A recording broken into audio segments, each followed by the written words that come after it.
I press one, nothing fucking happens.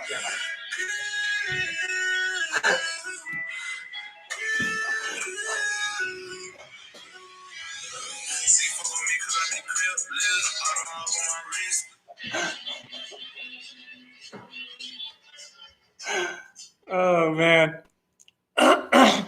I'm catching up with Dave Portnoy screaming about his IT support, Kevin, who apparently didn't download didn't download software on his computer, so he wasn't able to trade this morning. So he's literally, you got to watch it. He's just screaming and going nuts at this guy, pounding the table. Kevin, it's the funniest stuff ever.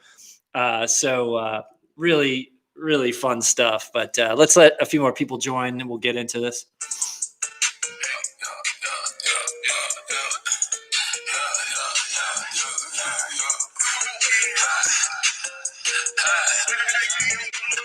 Yeah, by the way, some people were saying that these my sweatshirts were garbage and everything. All right, I'm wearing it right now. It's absolute fire. And maybe you just need to get in the gym or do whatever you need to do. I don't know, but this fit is fire. I love this sweatshirt. So I don't even know what you guys are talking about.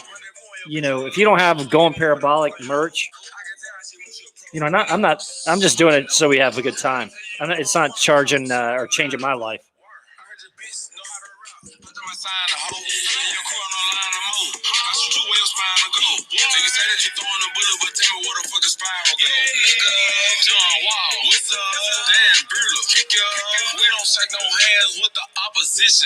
All right, look, Bitcoin's absolutely a dumpster fire right now. People are DMing me in a full-blown panic. We're at 10,432. I mean, we could hit 10,000. I'm just sitting on cash, going to buy the dip. I'm just, you know, this is a day you just can't watch it. You've got all kinds of weird stuff going on in the market. I hate to say that, you know, Bitcoin's moving with the market. You're also seeing the US dollar harden a little bit. So, look, don't get emotional here. Low time preference. Turn it off. Bitcoin's on fire. I can only imagine what ETH is doing if Bitcoin's dropping like this. Okay, you know, ETH's in a straight down nosedive. All right, what's DeFi doing? YFI USD. Oh man, that thing is absolutely down. 23,000. Wow. All right, so everything's down. Look, it's just going to be one of those days, and it could take 2 or 3 days to turn the cycle. So don't stress out about that. Don't stress out about that. Smash the like, and we'll get started talking a little bit about the news. But Bitcoin's down. It's an opportunity to buy. Sweatshirt, fire. People saying it's garbage. You got no taste. Get in the gym. Your clothes don't fit right. Slap yourself. But and I don't even think they all sold out. Like all the hoodies sold out. All my trucker hats sold out. You know, I'm gonna try to get some camo gear because I like camo hats, but and try to bring back some stuff. But no, this thing's fire. We're to the gym. I can't even lift weights. So many people are talking to me about Bitcoin and this and Going Parabolic. So it's good stuff. Also, some people have been asking me to make a playlist of music. Tell me what you guys like in terms of music in the live chat. I mean, I tend to listen to audiobooks when I lift and rap music.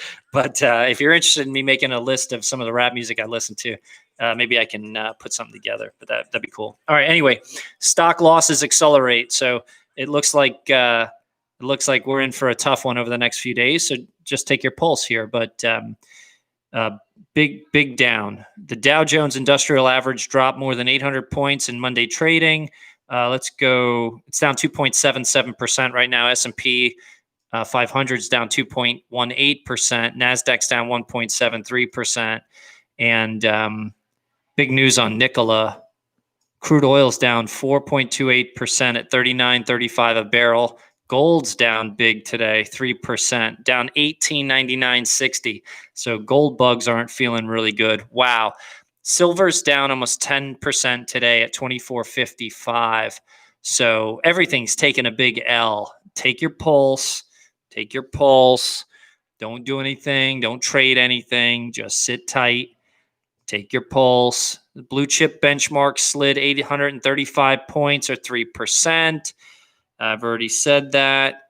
Some of the biggest or the largest tech companies, which helped drive the market to record highs over the summer, now dragging it down. Sentiment has soured as investors assess an array of risks, including delays to additional fiscal stimulus packages, an increasingly heated U.S. election campaign season, continuing tensions with China, the threat of renewed lockdowns. And I would even add, it's just going to get cold. How in the hell do you sit on the street in New York and eat outside if it's freezing your balls off? It makes no sense. I mean, this is going to be catastrophic for dining. I mean, it's even cold here in North Carolina. It's like 40, 50 degrees. It's cold. You can't sit outside. I mean, what are these restaurants going to do? This is going to be really dreadful. Invest in space heaters, natural gas. Over the weekend, China's Ministry of Commerce laid out penalties for companies and individuals it deems to be unreliable entities, including potential restrictions on staffing and investments in China. Interesting. I don't even know what that means. I'm trying to find NASDAQ tech stuff and what happened. Let's go over Nicola, because this is big news. Nicola founder resigns as executive chairman amid fraud allegations. This is big news, guys. Nicola's down 20% right now, 20.43. The stock's at 27.20. Founder and executive chairman Trevor Milton, so Google this guy, is stepping down from the electric truck startup with immediate effect in the wake of allegations from a short seller that he and the company had made false statements to investors. The company said Mr. Milton would be replaced by Stephen Gursky, a former General Motors executive who already sits on the truck company's board. Nicola has come under scrutiny since short seller Hindenburg Research released a report earlier this month accusing the company and Mr. Milton of making exaggerated claims about the readiness of Nicola's technology and how much of it is proprietary. Doubts about the company's readiness to produce vehicles and questions about its claim to own proprietary technology have prompted U.S. security regulators and the Justice Department to investigate whether Nicola misled investors, the Wall Street Journal reported earlier this month. This isn't a good look. Mr. Milton said in a company statement that he had asked the board to step down, so the focus was on the business, not him.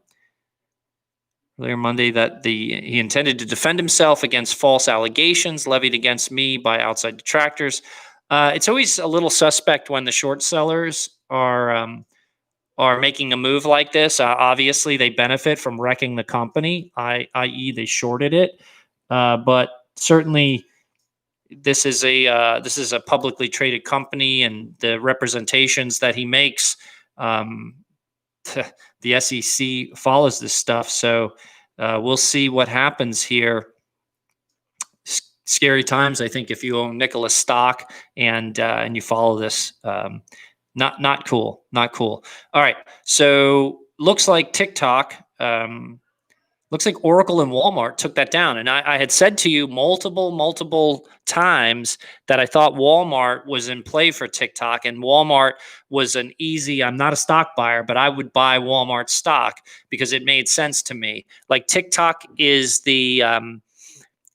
like the offensive defensive move against Amazon Prime for Walmart. So really good kind of move for Walmart. They get access to a younger clientele to sell their Chinese merchandise, right? Walmart didn't really move that big though, so it's up 0.91% today. Oracle's up 2.39%, so it had a bigger move. Oracle's taken a 12.5% stake in TikTok. The company's called TikTok Global, and Walmart's going to own 7.5%, which is pretty darn cool. Didn't Oracle have allegations for spying on like spying in the U.S. back in the day? I think Oracle did. I think that's kind of interesting that Oracle's been selected to buy TikTok, which was the allegations were it was spying or using information in an inappropriate way when Oracle was charged with spying historically. But because I guess they're an American spy spying on America, that all works out. This is all riffed from memory. I have no idea if any of this is actually true. All right, let's say hi to folks in the live chat. What's going on, Hugh? What's up? Get money, get paid. Good morning, Jason and the GP crew. You need a chip on your shoulder to put chips in your pockets. I kind of like that. Maybe make a T-shirt. James Angle. Good morning, Jason. Looking forward to hearing more about the rolling fund. Yep. Working with AngelList on that right now. They're expediting venture investing that I've been doing for almost. Did we lose our connection? You guys still there? Are you back? Did I lose you guys? There, hold on a second. Saying my connection is unstable. All right, maybe I lost you. Maybe I'm back. Hopefully I'm back. Looks like our connection was unstable. But yeah, the rolling fund, I've been doing venture investing now, gosh, almost a decade. And I've got really cool investments, Back, Coinbase, BlockFi, Imperfect Produce, Everlywell, which was the first U.S. company to be approved for at-home COVID testing. So a lot of really cool companies, another 60, 70 companies, and the rolling fund will be more of the same. So I'm looking forward to that. I'm also trying to figure out how to develop our digital art thesis into my rolling fund. So if you're interested in investing in digital art, Pomp and I may start a fund, so you can do that, which I think will be really interesting. Some of you may have seen the press out today. Shout out to Fewocious and Hackatow and Trevor Jones and all these fantastic digital artists that I personally invested in, spoken to, and look forward to working with in the future. Big work by Fewocious, the first of 6 commissioned pieces of art. Absolutely blew my mind. So check out Fuwo on Super Rare, OpenSea, and soon Nifty. I think there's going to be a big drop for Fewocious on Nifty Gateway. Slap yourself. That's exactly right. Student of Life. What's up, Jason? I love your hat and shirts. Thank you very much. Going Parabolic. Bang, bang. Alan Regan. Hey, everyone. Finally caught a live stream. Hopefully it's stable. That's right. Eric Crindle. Hoodie looks dope in white, got gray. I'm telling you, people were clowning these hoodies. They got no taste. Slap yourself. Jerry Foster.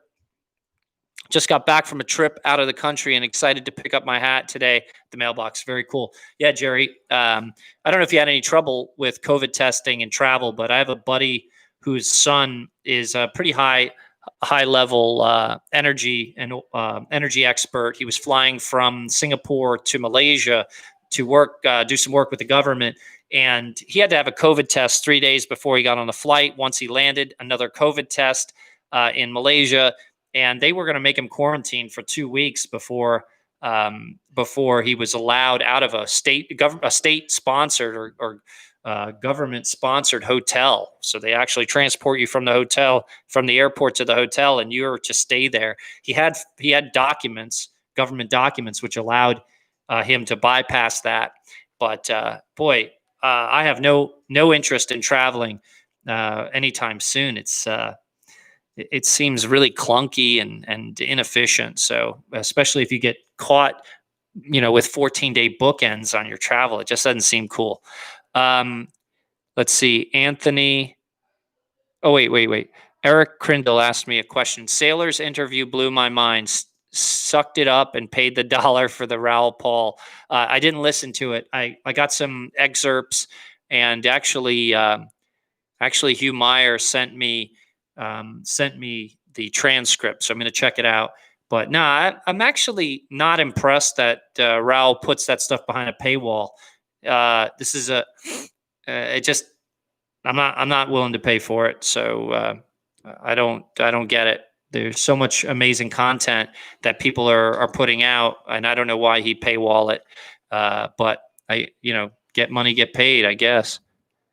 Let's see. Your weekly crew, we good? Yeah, good. Glad. Spencer Mitchell. Hey man, how can we get a piece of this 6,000x return. Pomp was talking up in his letter this morning, just buying ferocious pieces. Yeah, I mean, look, if you've heard the Kramer interview, I loved when he said, you know, inflation. If you're trying to protect yourself against inflation, there are certain asset classes that you can buy into, and those asset classes are gold, masterpieces, and mansions. And I absolutely think masterpieces are important. So masterpieces, you can either go out and buy stuff on Masterworks and buy a fraction of a Picasso, which that works, or you can try to pick and hold works that you believe have staying power and will become classics and masterworks. And that's our play now, right? So as an early stage investor and venture guy, I like to rely on my own capacity to identify up and coming artists that are going to be relevant, whether it's in music or art. So how can you share in 6,000% or 6,000x upside? Go on Super Rare or Nifty or OpenSea and spend some time. It's actually very enjoyable. Scroll through the thousands of pieces of NFTs and digital art that are there, and make sure you have a MetaMask wallet. Make sure you have some wrapped ETH or Ethereum in that wallet, and make some bids on some art and hold it. You never know. You never know. It's kind of like shit coins for art, right? But check it out. I think it's really cool. David Dyer, Jason going to kill it this week. Jerry Foster, no problems traveling, flew down to Mexico. Okay, interesting. That's good details. Had to sign forms and have my temperature taken 72 times. Okay.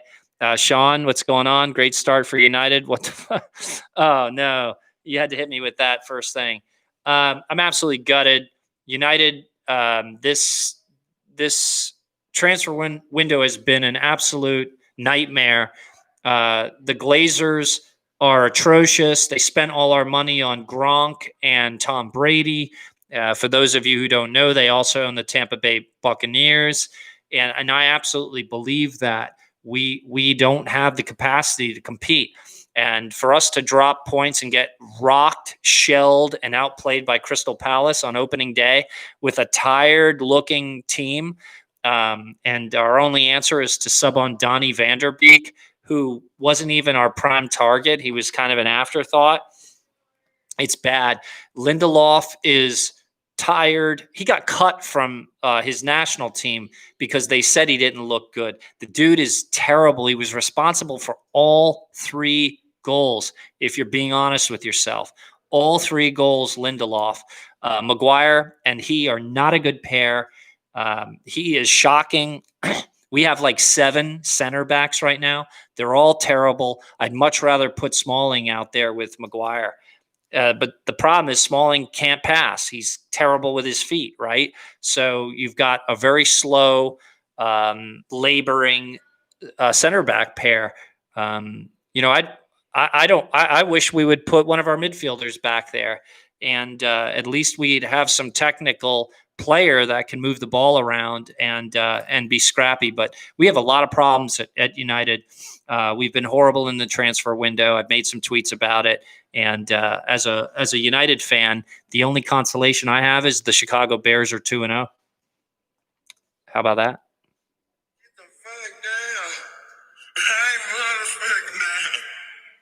2-0. Chicago Bears. 2-0.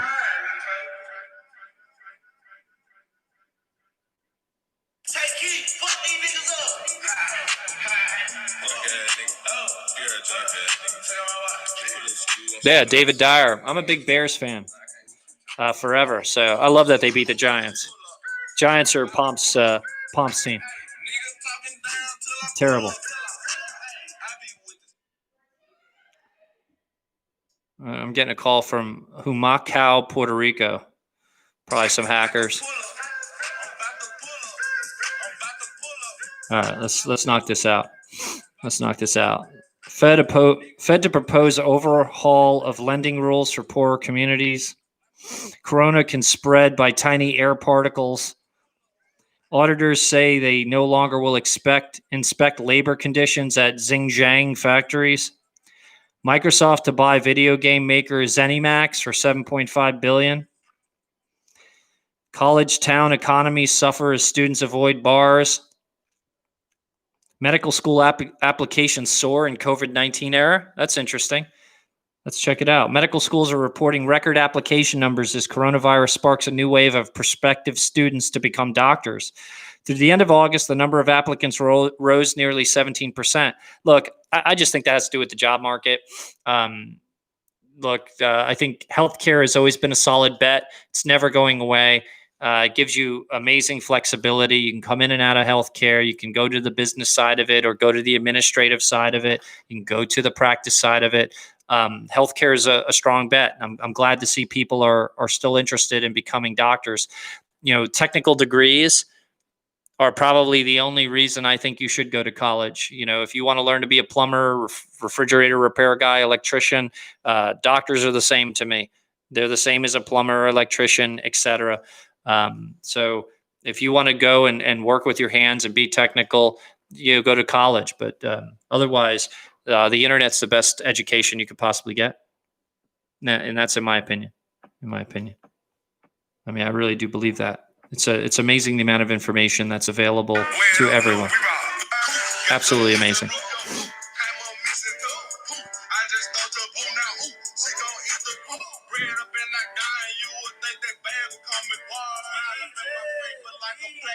Hey, any of you seeing any Joe Biden signs in people's yards? Like, I actually, have been a little more aware since I think we're voting in like November 5th. But I was wondering if you had seen, because I see like Trump flags like boats everywhere and on yards and on back of pickup trucks and all this stuff. I very rarely see Biden signs. And again, I have no dog in this fight. I'm just asking you, do you guys see any? See if I can get some answers in the live feed. I'm interested in this actually. David Dyer, Chicago's my home. Love the Bears. Gal Dang fire sale today. Yep, 2 thumbs. Peter Schiff lives in Puerto Rico. Yeah, that was him probably calling. What's up, Donald McLam? Yo, yo, yo. What's up? Not one Biden sign, but commercials nonstop. Yeah, I mean, that I agree. I don't see any Biden signs, but if I'm watching like 90 Day Fiance, you just see like infomercials over and over again, just insane, toxic nastiness spewed in both directions. Rooster Roo, I see them here and there. Okay, you're seeing some. Anthony DeGeorge, not one. Chris Fiore, tons of Trump signs. Agreed. Jan, none in Texas. Seeing no Biden signs in Texas. Isaac MK, remind us what we need to know about storing Bitcoin in hardware wallets versus exchanges. All right, we'll spend a few minutes on that if that's okay with everyone. So when you're using an exchange, that exchange should be used to exchange. So you're buying and selling crypto at that point. Don't store your crypto on exchanges. Now, some exchanges offer a custody solution or a next level protection, and you could decide to do that. So if you're using BlockFi and you're intending to get some arbitrage on your custody, right, with the interest accounts that they offer, you need to put the protections in place. What do I recommend? 2-factor authentication, whitelisting of your or allow listing of your addresses that you withdraw and deposit to, and also adding a hardware device like a YubiKey. That gives you some of the most robust security. You can also contact BlockFi or Gemini and ask them to put a limit on your withdrawals that activates if someone tries to withdraw, you try to withdraw a certain amount, that you have to do a video call with a representative from either Gemini or BlockFi. And then on that video call, make them produce, or you have to produce some form of identification, right? So it's not just a video call, but it's a video call where you're producing authentication, ID. So if you put some technology, some common security features in place, but then you also use some analog type security measures, I think that's a solid way to do it. Beyond that, putting your crypto in a cold wallet is certainly a strong operational security step. It's just one I don't tend to put 100% in, and that's it. So I think the message is, don't leave your crypto exposed in an exchange. The exchange is there to buy and sell crypto and move crypto. If you have it in an exchange, make sure you have custody. And I've given you some examples of tech you can use. Chris Fort, Biden free Tennessee. I just look. I'm not a betting guy. I like but I can't see how Biden's going to win this from our live chat. Donald McLam, no signs. Tons of Trump boat parades. I see the same thing. Mark you, no Biden signs or bumper stickers anywhere. I've not seen a bumper sticker about Biden at all. Yeah, your weekly crew definitely see way more Trump. Anthony DeGeorge, dude, my wife has me watching 90 Day Now. I don't feel so bad about it. Look, I recommend it to anyone in a relationship. Watch 90 Day the other way as well. If you've got a girlfriend or a wife, she's going to be like, man, I'm doing pretty good, because these people they're struggling. And so I definitely watch that show. Eric Crindle, while we're on the topic, when you use a trust like you talked about, is BlockFi Gemini account in the trust name, not Jason Williams? Yes. So you can work with Gemini and BlockFi and connect your account and make it in the trust's name. And that's exactly how you do it. So great question, Eric.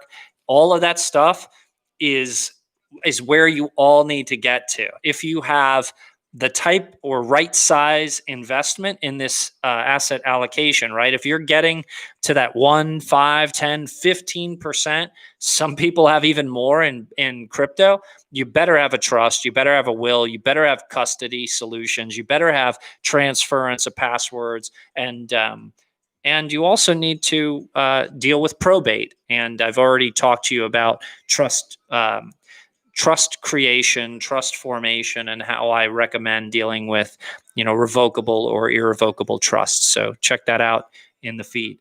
All right, we're at 27 minutes. Let me see if Bitcoin's done anything since we've been chit-chatting. Let's see. Wow, 10,400. Big red 4-hour candles straight down. Not a good look. And I hope this turns around. All right, look, smash the like. You guys are awesome. I appreciate it. Go check out Dave Portnoy on the opening bell. Watch him rage about this guy, Kevin. I know we're going to see all kinds of Kevin news. Apparently, Kevin's not doing his job, not like the cats do here, keeping the internet up, keeping me going. You guys take care. Talk to you soon. Talk to you tomorrow.